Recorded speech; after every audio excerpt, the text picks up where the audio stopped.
Welcome to World War II, Both Sides of the Wire, the podcast where we lift the lid, bust the myths, and explore the incredible history of the Second World War from the Allied and Axis perspectives. I'm Jesse Alexander, a public historian specializing in the history of the two world wars. And I am Matthias Strohn, German officer, professor of military studies, and author. In today's episode, we'll continue the story of China's civil war and war of resistance against Japan, including the debate around the Long March that has become the stuff of legend in China today. Hi, Jesse.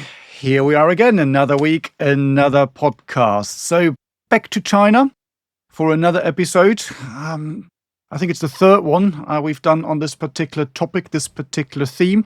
And as always, I think we've only just scratched the surface. So see how many more episodes we're going to do on this. Where do we start? Do we do a bit of a recap of what we've done so far? And where do we take it from here? What do you think? I think a recap is in order. This is a kind of conflict, let's say, of epic proportions here.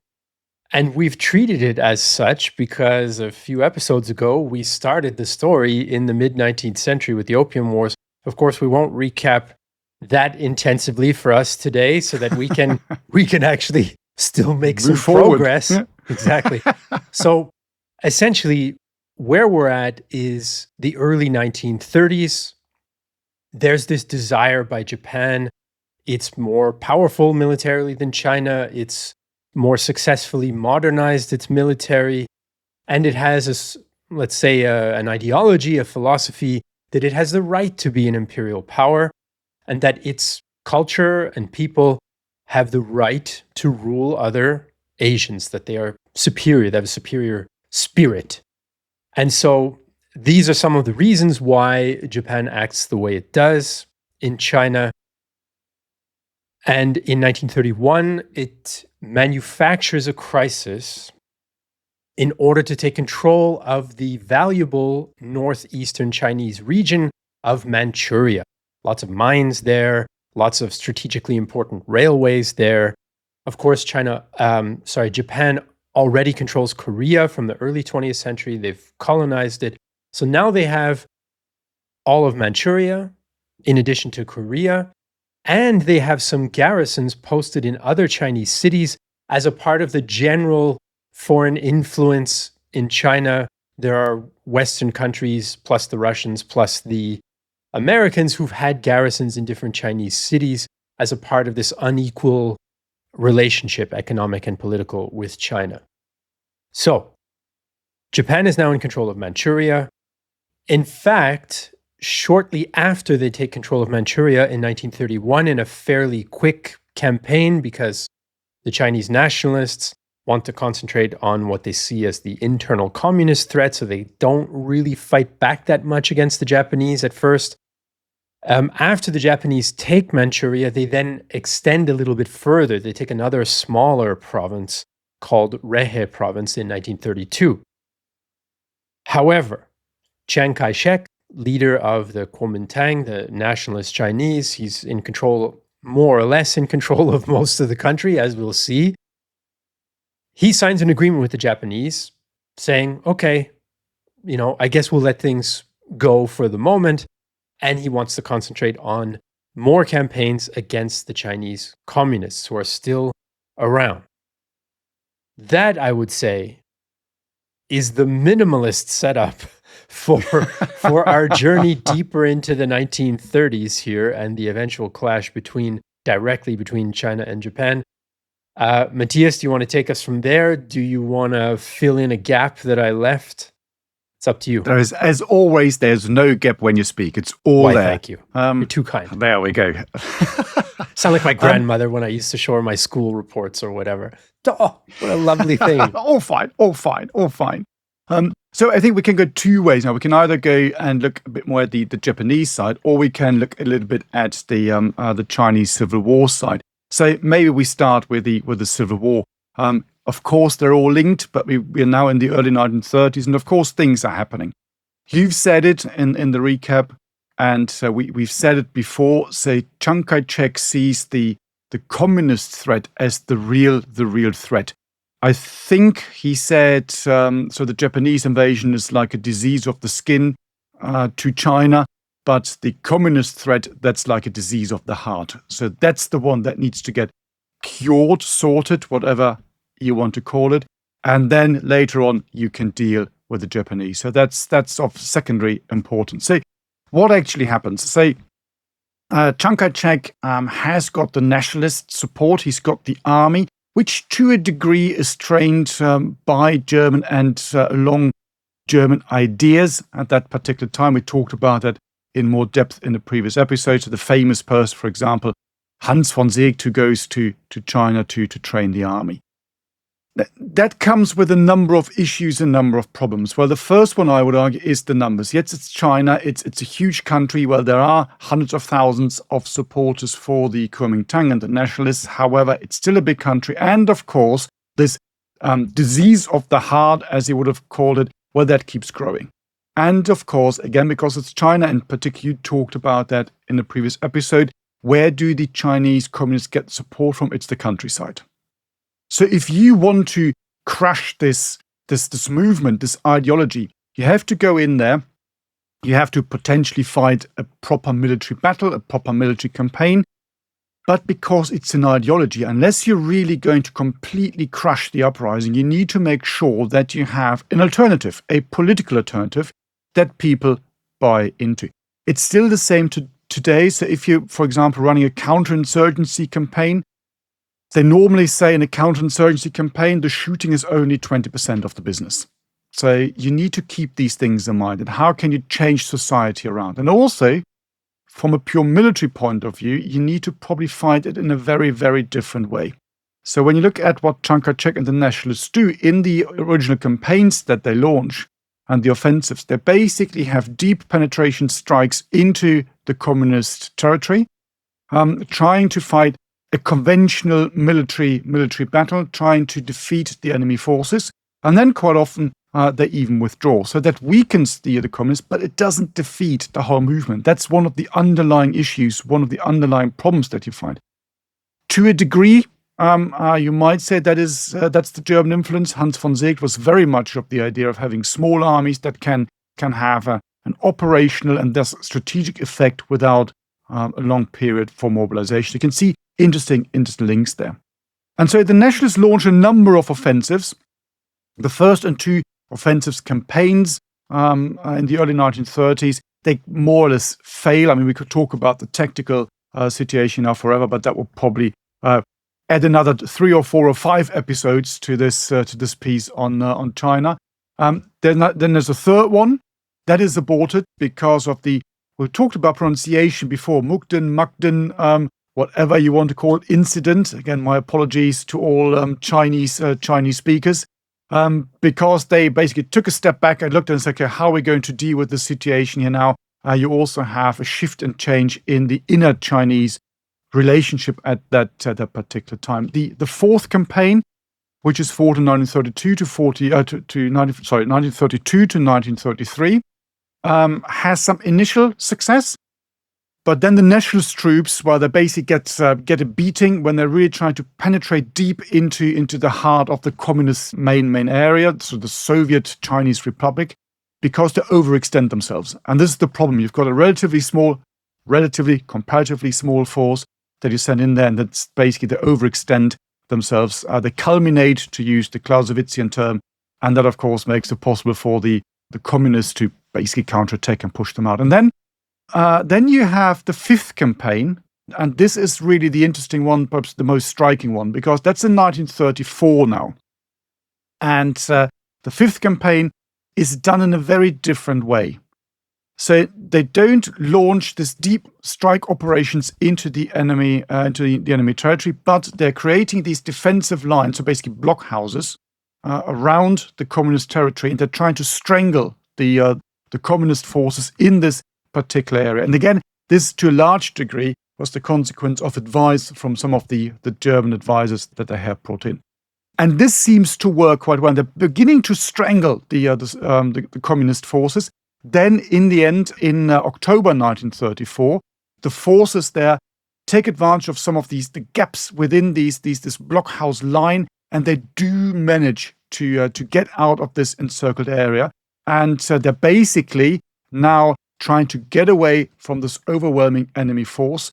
And this is the beginning of the Long March, which I think we need to analyze now in much more depth and detail, because there is a lot of myth that surrounds this whole thing.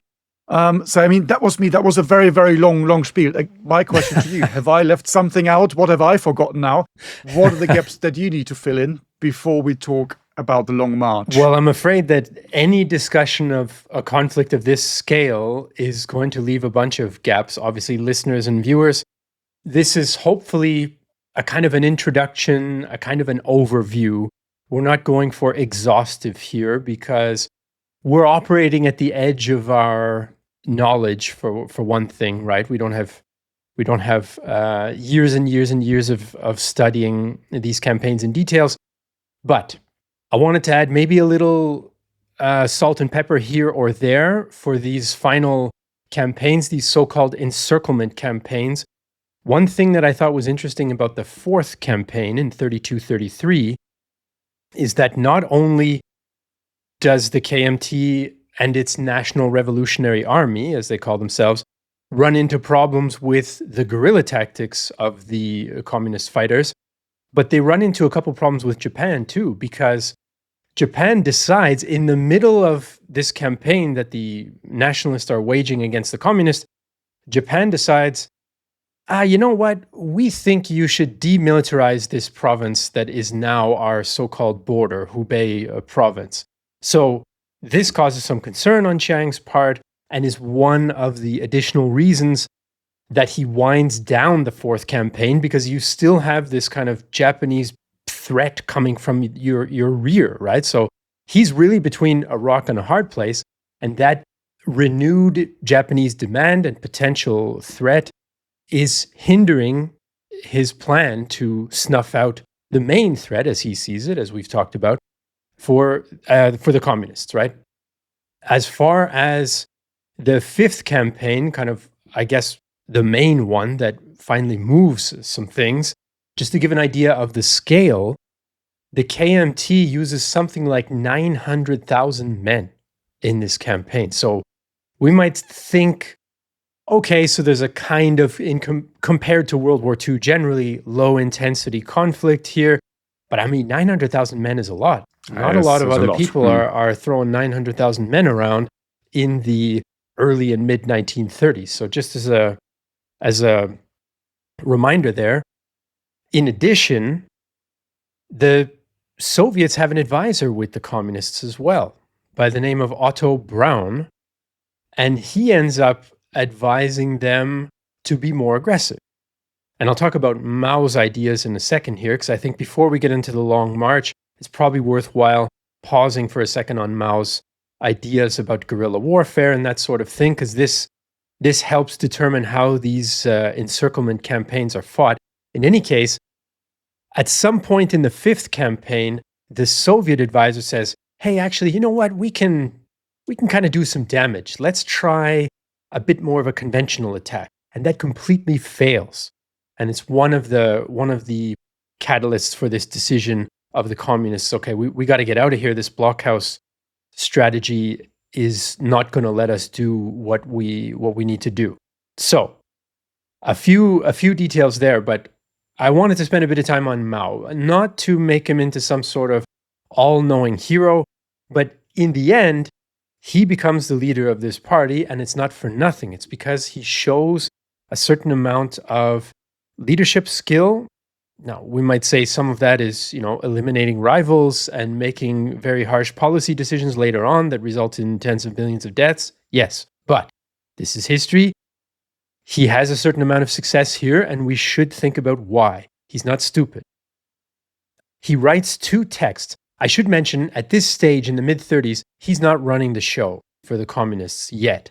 He's becoming more influential, but he's not the sole leader. This comes after the Long March. In any case, he writes 2 interesting texts, Strategic Problems of China's Revolutionary War and On Guerrilla Warfare. And basically, that's a reflection of how he thinks the communists should fight and how they partly have been fighting in the previous years. So in the 30s, basically, the first half of the 30s. And these are interesting texts. I don't know them in super detail back to front. I'm not trying to claim to be an expert, but there's some ideas there that you can see how they make a lot of sense for an insurgency, for a guerrilla type warfare. He talks about this idea of the unity of opposites, that even though the nationalists are stronger in many ways, you can, if you're the communists, you can turn that into a weakness. You can use the enemy's own strength against them. They have more men, they have more weapons and all that sort of thing, but this means they're slower. This means they can't hide their movements. This means they're going to use firepower in a way that, for example, causes collateral damage that you can then politically, as the communists, take advantage of. All this sort of thing. You can be faster, more stealthy than the enemy if you're smaller. And one of the most interesting concepts is about retreating. And I think normally in the Western idea of warfare with Clausewitz and Jomini and all the rest of them, you have some sort of decisive battle, and then if you lose, you retreat, or you retreat if you think you're going to lose the main conventional battle, this type of thing. Mao sort of has a different view where he says, no, retreating is just another part of winning the war. It's not necessarily about losing something. You just retreat as a part of your plan to wear down the enemy, to cause him friction during his campaign, to stretch out his logistics, to allow his morale to degrade, all these types of things. So retreat is not a dirty word. It's not a sign of failure necessarily in Mao's point of view. It's just a bit of a longer way round to getting at the enemy. And I thought all that was interesting and speaks to his skill and his ability to think through these military problems.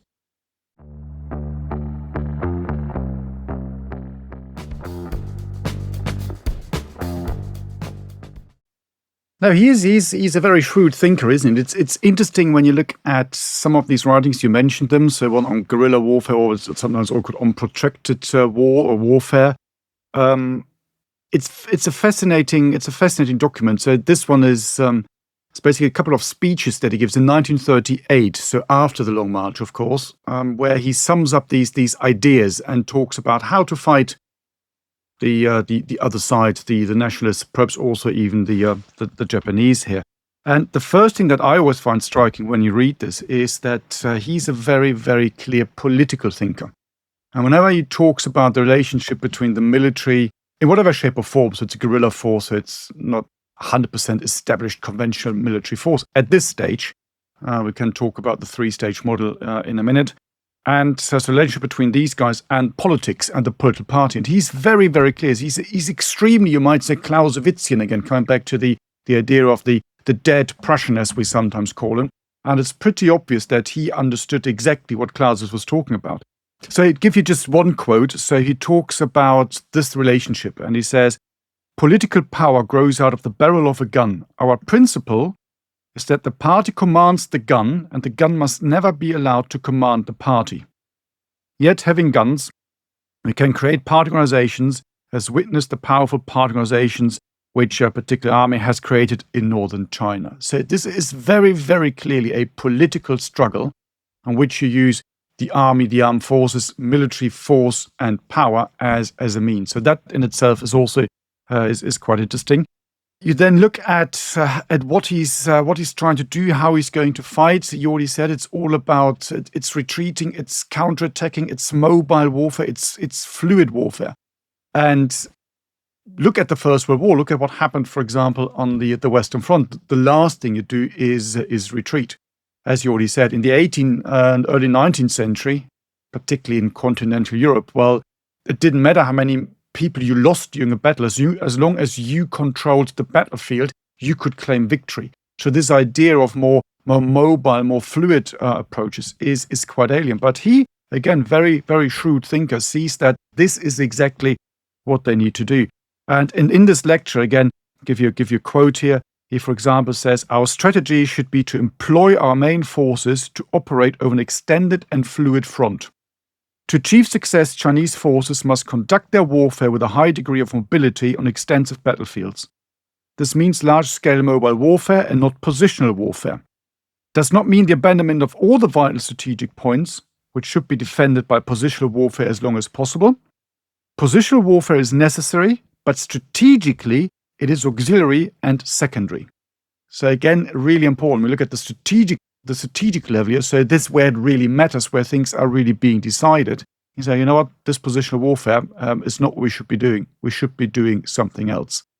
And this, of course, is then reflected in, to a degree, the Long March. That's probably still a bit different, and we'll look at this in a minute, but in the general approach and the three-stage model that he comes up with. But I think I'll leave that for a minute because, again, I've been rambling for quite some time. I like talking about this, and it's not least because this is stuff that is still being looked at, for example, at some military academies. So when I was at Santos at the military academy, so we looked at Mao and his ideas of insurgency/counterinsurgency. Particularly, of course, during the days of British Army counterinsurgency, whether it was Iraq, Afghanistan, so the heyday of coin thinking. So Mao and his ideas did play a very, very important, influential role. You could also look then at his post-war writing, so much, much later, the Little Red Book, also known as the Red Bible, where it talks about a few of these things as well. But that's a later stage. That's not the 1930s. Indeed. I have a copy. I have an English copy of his Little Red Book. Somewhere hanging around. I think I read somewhere that it's the most widely printed book after the Bible. I'm not sure. I'm not quite sure, but for some strange reason, I want to say 1.8 billion copies being printed. I'm not quite sure I'm not quite sure where I got this number from, but somehow that's in my head when I mention it. That's a lot. Yeah, that's a lot. No question. I'm not sure all of them are, well thumbed or what have you. Yeah. But I'm sure it went through several editions that flew off the shelves, whether by choice or not. Right. Of course, I should say your mentioning of Afghanistan sort of triggered me there for a second, because I remember reading that Massoud, one of the most famous Afghan first Mujahideen leaders who fought against the Soviets and then afterwards fought against the Taliban until he was killed in 2001 in the Afghan civil war. He read Mao in the 1980s already and incorporated some of his ideas and how he tried to fight in the Panjshir Valley against the Soviets already in the mid-1980s. So that's a little tangent there, a little rabbit hole, as we like to do on the podcast. In any case, let's bring it back to Mao here in his time for a moment, because you've mentioned these three stages of insurgency warfare as he thought about it. So I'll kind of throw them out there, and then Matthias, you can fill in a little bit more about them. Basically, Mao's idea is that the path to victory through the type of warfare that we're going to be able to fight, that we want to fight, comes in three phases. The first one is essentially survival against this stronger enemy. So we need to preserve the military forces, however imperfect and kind of partly militia-like they are at this stage. They're called the Red Army, but, they're not the Red Army that springs to mind when you hear the word Red Army. In any case. So, this first phase is about avoiding destruction against the more powerful enemy. And here's the political side, gaining the support of he would say, the masses, right? The population. And here he mostly means the peasantry, because he doesn't have access as much to the cities. Even though, in theory, if you're going by Marx, any communist movement or revolution is going to need the industrial workers in cities. In practice, Russia in 1917, Lenin changed that and became more flexible, and Mao is a flexible thinker. So that's stage one, is don't get destroyed and get the people in the countryside on your side. The second stage is where we start to get into a little bit more direct conflict. Now you've got some new people on your side, in theory, if everything works. You've been able to motivate them, kind of infuse them with your cause, with your ideology.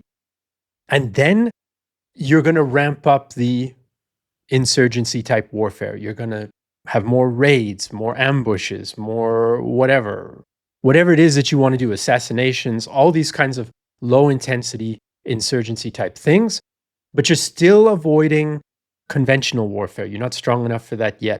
So if we're going for this historical example, you're ignoring the advice of Otto Braun's Soviet advisor to go ahead and attack head on, right? And then the third phase, you're strong enough. You have enough men, you've got enough training, you've got the ideological cohesiveness, the loyalty, and you've got enough support in the population that you can start fighting more organized, more conventional battles, not necessarily to win a single decisive battle, but to increase the wear on your enemy, to really start wearing them down through these, through more substantial battles, let's say. And once you've done that, you don't have to win all those battles. That's important. You don't have to win them all. You just have to be engaging the enemy.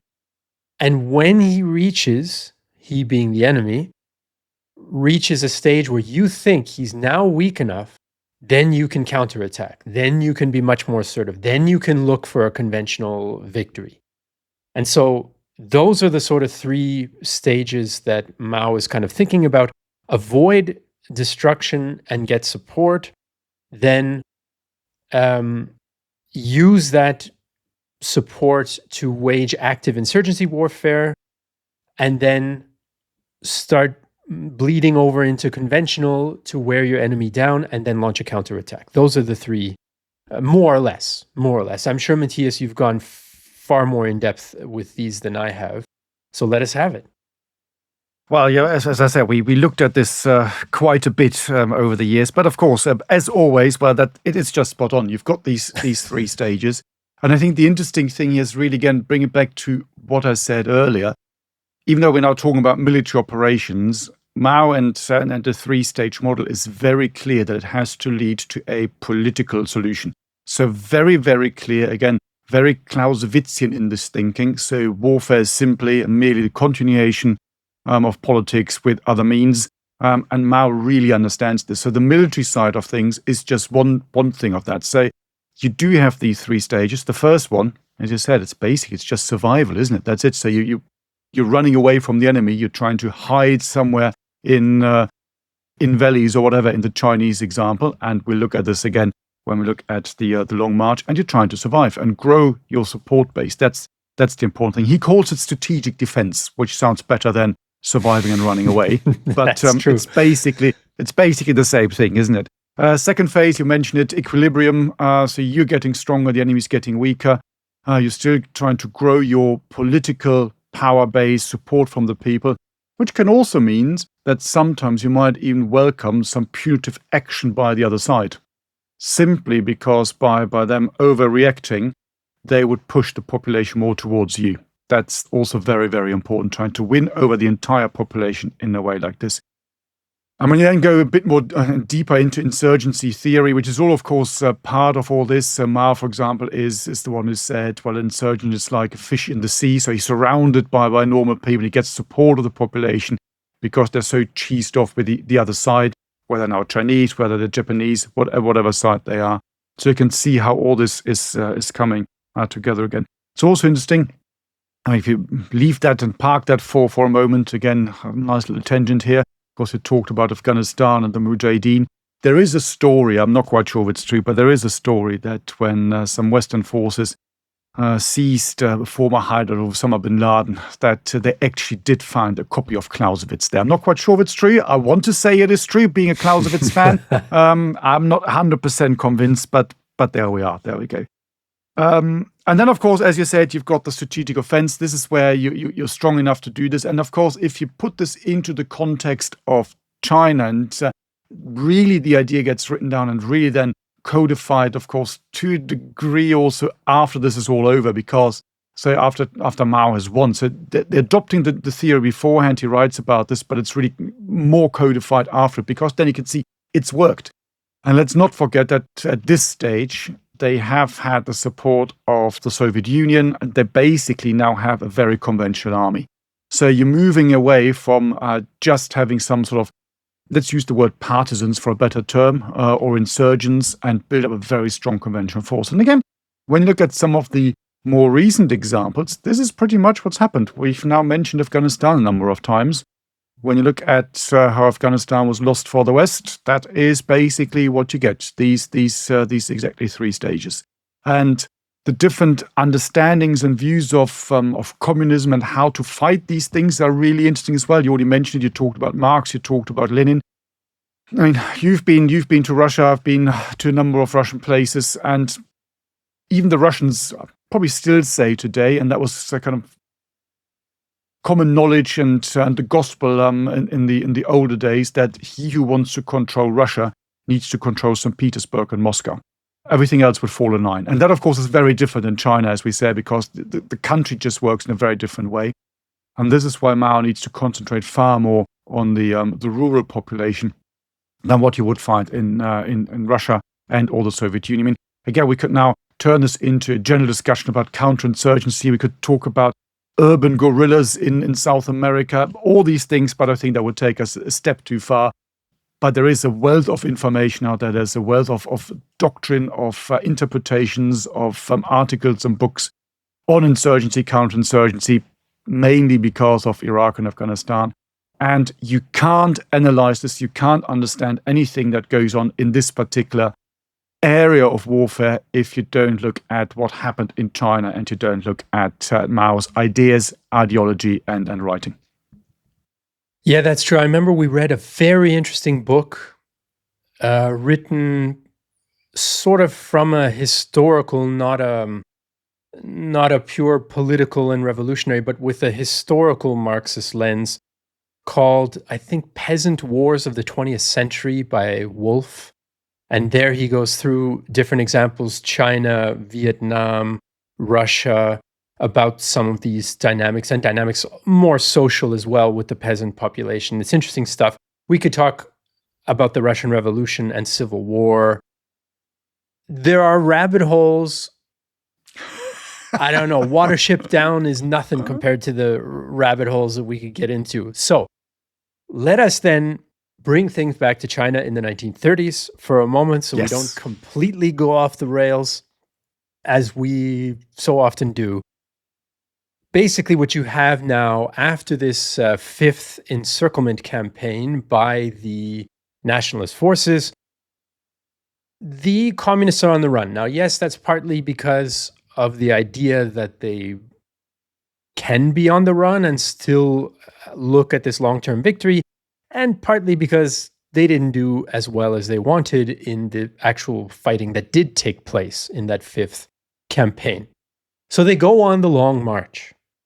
And this becomes, the stuff of legend, one of the founding events of communist China. It's still talked about today, of course. It's still considered one of these legendary moments in the history of the coming of communist China.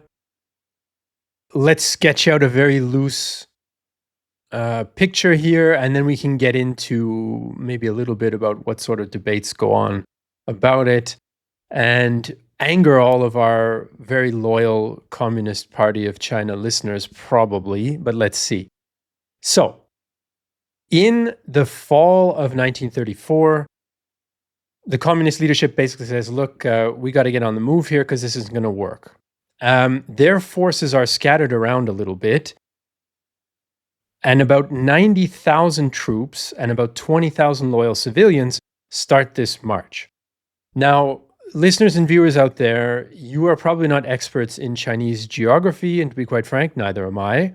So I'm not going to try to sketch out the exact route. They end up moving further inland, essentially, by a very, very roundabout way. And when I say very roundabout, emphasis on very roundabout.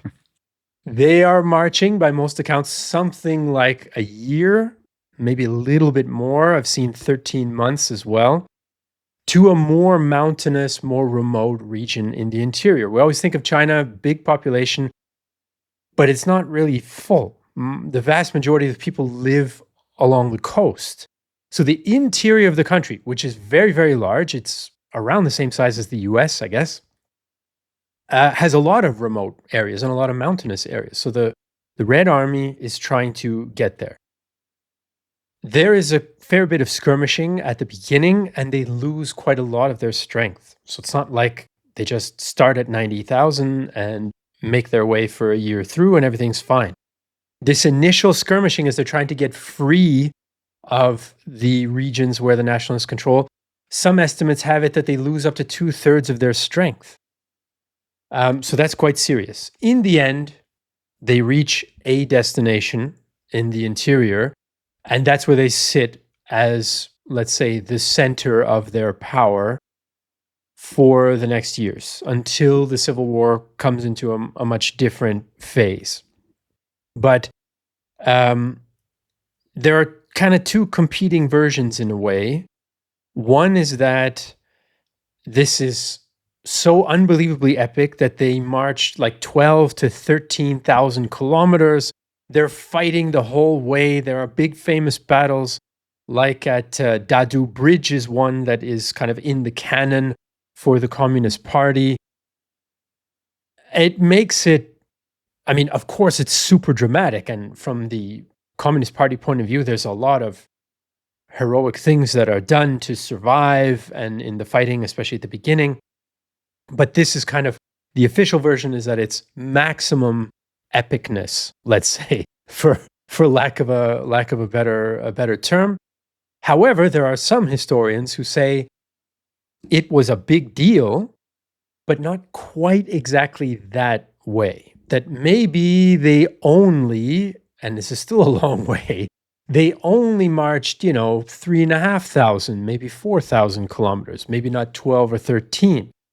And that along the way, they weren't simply, welcomed by these masses from phase 2 of the insurgent war that want to join them, but actually they mixed in some coercive methods that they might have kidnapped some people along the way, forced them to join the Red Army to fill out the ranks, committed some other crimes.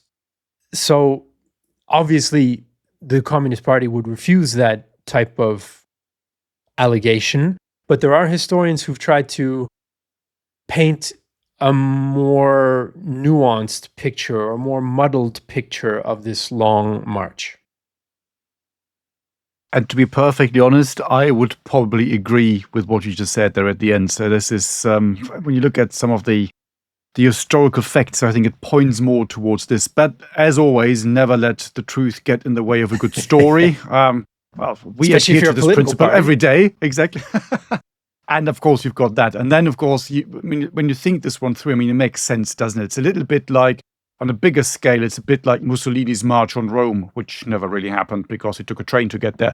It's a bit like the Hitler beer hall putsch, which was a complete disaster. But so much bigger scale, but it's the same thing because you now got a movement that then, in the end, is victorious. And of course, you're going to create a nice little story around this and tell the world and yourself, and probably most importantly, people in your country that, no, we've always supported this, and history, of course, has always been on our side, and how could have gone any other way. So that, I think, is part of the general founding myths of all these movements, organizations, countries on the whole, probably. Nations, yeah.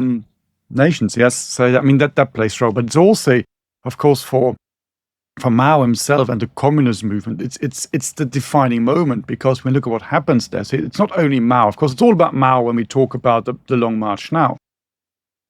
But in those days, he wasn't really the number one in this whole setup. So you have different groups, you've got different factions, different individuals. So some people, for example, have argued that the only reason why Mao managed to get away from this encirclement after this fifth campaign, the fifth operation, kind of making your way through this line of blockhouses, is because the Kuomintang, the nationalists, were mainly involved in fighting Zhuang Guotao. Again, my apologies for my pronunciation, army. So that was actually larger than the one that Mao controlled. And he was also one of his rivals, you might say, because he was one of the founding members of the Chinese Communist Party, been educated in Moscow. So you can see there's all sorts of interesting things going on. Again, if you want to throw this in, look at perhaps what goes on in Nazi Germany in the 20s, in the early 20s, where Hitler is not the number one dude, and there are rivalries, there are tensions, and you find the same thing here. Some people have argued that Mao managed to get away because the Kuomintang did not really want to be too aggressive because they feared that they might be losing too many men. Already kind of looking ahead, what's the next step? What is the next step against the communists? But also, some of the military people now beginning to think, what's the next step against the Japanese? So you can see there are all sorts of different things coming together. And Mao's then also quite lucky because another leader, Zhu Enlai, he's also one of the communist leaders. He also controls forces. But again, he doesn't fare particularly well. And Mao comes out as the big leader. So his army is, I wouldn't say intact, because you mentioned the casualties that they suffer, but more intact, you might say, than some of these others. And Zhuang Guotao's army, for example, is pretty much completely destroyed. So just a few people, few remnants, few stragglers, then in the end managed to make their way to the area that's now controlled by Mao and his troops. But you might say, well, it's kind of the end of his career. And it really makes Mao. But that's all retrospective, isn't it? So no one knew that at the time. And of course, as I said, they're putting this positive spin on this long march afterwards and turn it into the founding myth, you might say, of communist China.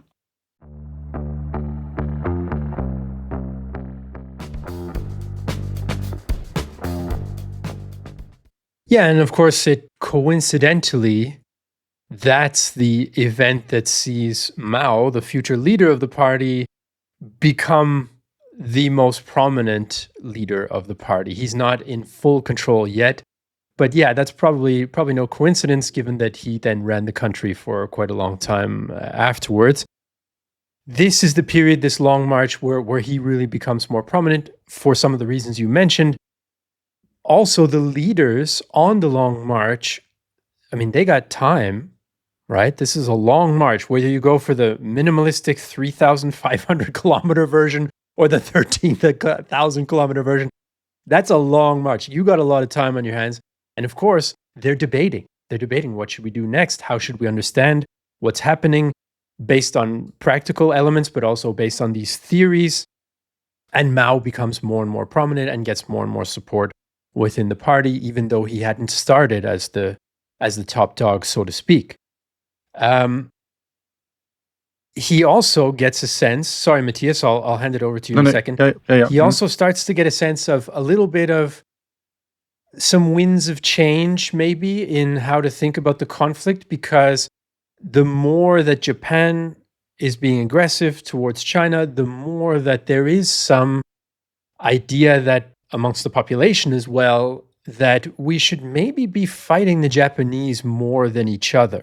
So Mao starts to talk a bit more once he gets set up after the long march, talk a bit more about Japan as an enemy in his public statements and that sort of thing.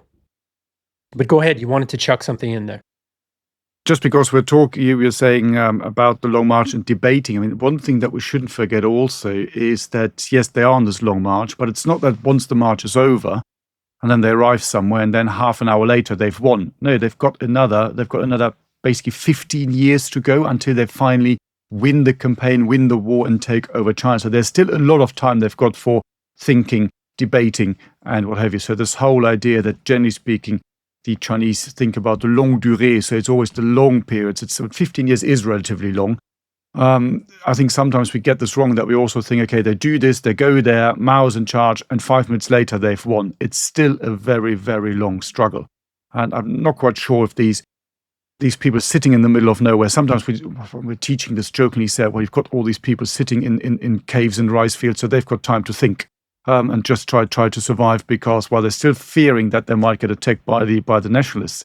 So you've got this time, you debate, and of course, yes, it leads to the rise of Mao, but it's still a relatively long process. I mean, he emerges as the most prominent person after the march, that's for sure. But that, as I said, does not lead to an immediate takeover of China. That's still a long, long way to go. Another long march. Right. In fact, Mao sort of figures by the time the long march has happened. Now, on the one hand, you might say this seems to be a potential turning point in the Civil War, that the nationalists have really gotten the upper hand, and that they've, in retrospect, it looks like a genius move. You retreated to the countryside, you rebuilt your strength, and eventually then later you win. But as you say, if you look at it at the time, nobody knows that's going to happen. And it looks like the nationalists have really gotten the upper hand. They've essentially pushed the Chinese communists to the middle of nowhere. And they're sitting around in very primitive circumstances with very limited amount of power in the country. They have some, but compared to the nationalists, it's at this point, 1936, 37, it's not fully comparable yet. So Mao at this stage, he thinks, okay, this war we're fighting, this revolutionary civil war, might be entering stage 2 of his 3-stage kind of concept, right? So now we're going to focus on getting more support from the masses and ambushing. We've survived, right? But if you were an outside observer looking at the balance of power in 1936, you might say, well, the communists are not that relevant anymore compared to the nationalists. On the topic of the nationalists, before we wrap up this episode, I wanted to bring us up to 1937, which is when the big war between Japan and China begins, because there's a few things going on the nationalist side as well that lead us into this mega conflict with Japan in 1937. Chiang has had some success now against the communists, but that doesn't mean things are easy. He's still in a very difficult situation. A lot of the peasantry, they might not be card-carrying members of the Communist Party, but they're not very happy with the way things are going. They're suffering, they're poor, there's violence all around, and now you have foreign presence in much of the country by the Japanese, who are not, obviously, don't have any positive intentions towards China. So what you have is these warlords that Chiang has either defeated or co-opted and kind of convinced to be on his side and work with him. They're starting to get stressed. They're starting to think, we need to be focusing on the Japanese. We've stopped kind of seeing things in the way that Chiang saw before, that the communists are the main threat. Now we think the Japanese are the main threat. So many of these regional strongmen, aka former warlords, start to pressure Chiang quite a lot, and members of his own party as well, start to really pressure him and say, hey, we should really be active against the Japanese. Enough with the Civil War, let's go for the Japanese. There were anti-Japanese student protests and riots in some cities, and then the nationalist troops put those down. So that's not a good look. If people are saying, hey, we don't want to be invaded by Japan anymore, and then you put them down with force, that's not ideal. There's, yeah, exactly. So, and there's also some organizing about this. There's, for example, you have this tradition, like we talked about with the Boxer uprising, of secret societies or civil societies to promote a particular cause that can be quite influential. Well, there comes the Society of Comrades, not in the communist sense, Society of Comrades for Resistance Against Japan. So you can see there's pressure, and this culminates in a crazy event where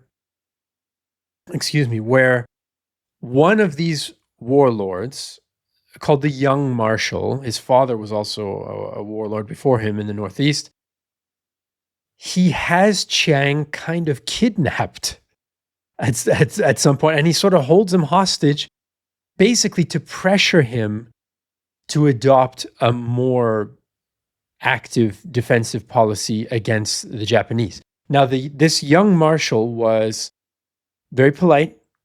He has Chiang as hostage. He still calls him Your Excellency, the Generalissimo, when they're talking. And Chiang's basically like, look, you're calling me Generalissimo. Why don't you let me go? In any case, to cut a long story short, the young marshal releases Chiang. Chiang starts to modify his policy to respond to this pressure within his party and from the warlords and from the public to a certain extent to have a more active stance against Japan. This even means, and the Soviets are involved here now as well, this even means a second, on paper, united front with the communists against the Japanese. So the Civil War kind of comes to a pause at the end of 1936 with this very fragile united front and this wild kidnapping by your own warlord that Chiang manages to survive. So that kind of is the situation in the nationalist camp on the eve of the big war with Japan, Matthias. No, absolutely. And I want to say funny incident it really is looking at this, but in weird. Retrospect. Say, as you say, in retrospect. So they basically lock him up for, I think it's about 2 weeks, isn't it? And it's in December, so 12th to the 26th or something like that. I can't remember exactly now, of December. He's locked up by them. So that's an interesting one. And I think that in itself also shows you the tension that we find in China, generally speaking, but also in this particular camp. And quite often, I think we can get that wrong when we just look, for example, at a map, and we look at the map of China and say, well, this is the area controlled by the nationalists. So, well, brilliant. So basically they've won. So what's the problem? So how then suddenly communist China emerged in 1949? How does that work? Well, as we've now said, you've got these tensions, these problems kind of boiling and bubbling away underneath. And Chiang Kai-shek, because he is very, let's call traditionalist approach, doesn't really see this, doesn't really introduce the necessary social reforms. So if he'd done that, he would have probably taken away a lot of support that in the end went to Mao. And well, the system or the history could have been very, very different. When you look at some of these, some of the figures from the military, for example, because they've got conscription out, so they're getting everybody in. Not everybody wants to join the nationalists, so they start to press gang them into it.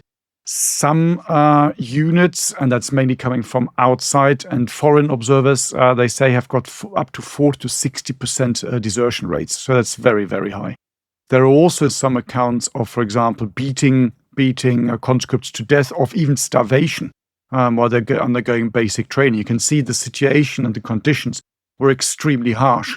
So it might all look very, very good and brilliant on the surface, and particularly when you're looking at these communists who are now on the Long March and they're hiding somewhere, but you're not addressing the root causes of the problem that you find in China. And that, of course, makes it then later on possible for the Chinese, together with, so the Chinese communists, together with outside support, to go to the third stage of the Mao three-stage model, and then, of course, defeat the nationalists. So, as always, as I said, I think at the beginning, when you look at these operations, the actual fighting is only 20% of the business.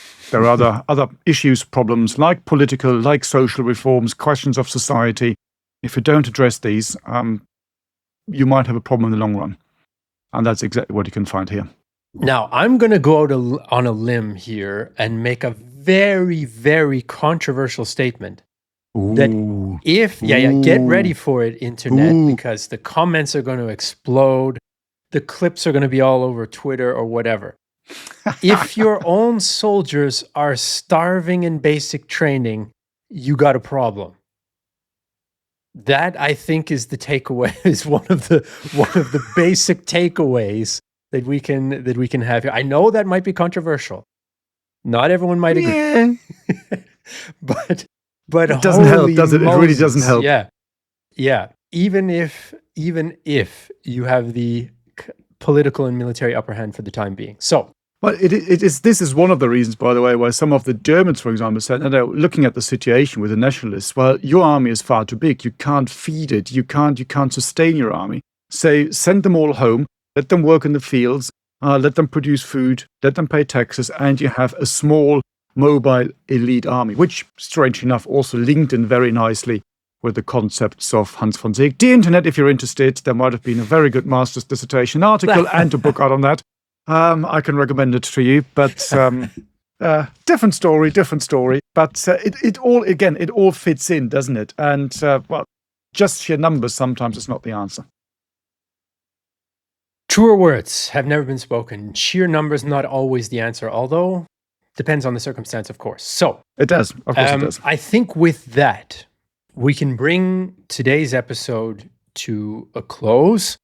We've now moved the story up right to the edge of the 1937 outbreak of full-scale war between Japan and China. Exactly. It's only taken us, I don't even remember how many episodes now, to get from the Opium Wars of the 19th century and the Meiji Restoration of 1868 to 1870 up to 1937. So what we covered today, hopefully, in a nutshell, to move this story along and help you understand the story of Asia in the Second World War, is you have the nationalists who do get the upper hand, win some victories against the communists in China. They're focusing on the communists for the time being, despite the Japanese takeover of Manchuria.